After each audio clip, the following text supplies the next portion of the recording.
Sheffield University, I met Danny Dorling, a geographer who claims to have plotted a striking new map of the north-south divide. He looked at all the major towns and cities in England, comparing statistics on everything from house prices and unemployment to educational qualifications and life expectancy. His research reveals some startling disparities. Take that down to brass tacks and tell me about two places which, in terms of how sharply they diverge, really flesh this out, really tell you a lot. If you want the biggest extreme within England, then you'd be looking at the middle of Manchester, say around about Ardwick in Manchester, which has the lowest life expectancy in England. Which is? Which is round about, for men, probably around about 70, 69. Okay. And then you'd be looking at Westminster and the posher houses in Westminster, where you'd be looking at about 11 or 12 years higher life expectancy.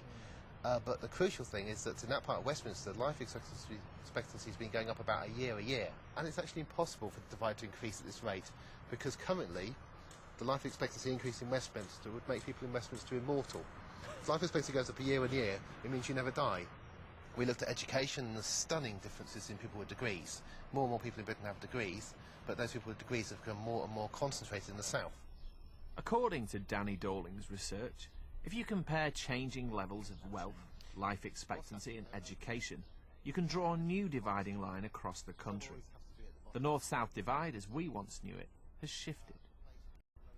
So, Danny, we've got a map from the Shell Guide in front of us now. Show me where the north-south divide used to sit and where your research suggests it's kind of retilted. Okay.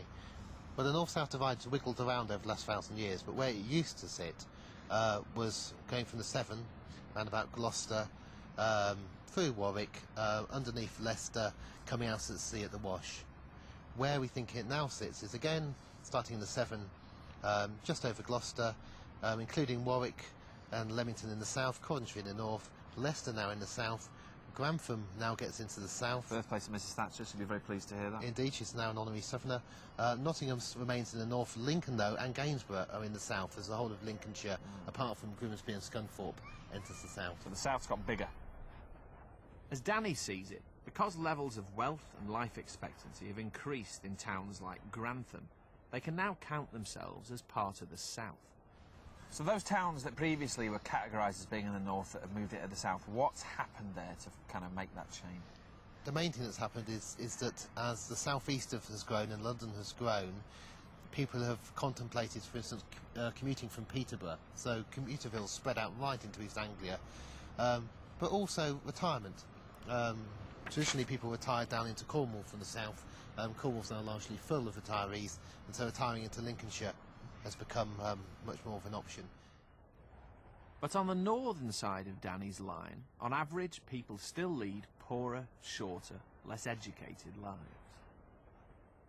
What's interesting here is that people talk about the north-south divide in terms of cultural things, which often sound like frippery, Blur and Oasis, Chelsea and Manchester United. But what your work points up is that this division's really real. It's an absolutely real divide. It really matters. This is there when we look at a number of things. There are pockets of affluence in the north, but they're pockets. There are pockets of poverty in the south, but they're pockets.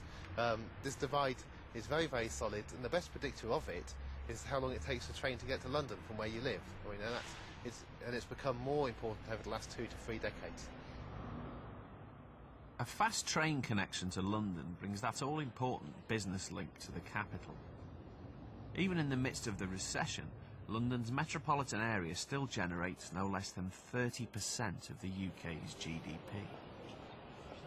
This is very dysfunctional, isn't it? If you look at Europe, you'd have to tell me, but I would imagine countries on the continent don't have these sort of regional imbalances quite as much. Is that right? There's only one country in Europe we've had the same level of divide, and that was Germany.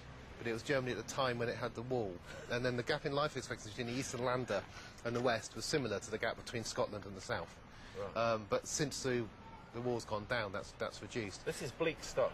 The only precedent which gets near where we are with regional inequality is that between communist and capitalist Europe. For life expectancy gaps within Western Europe, yeah.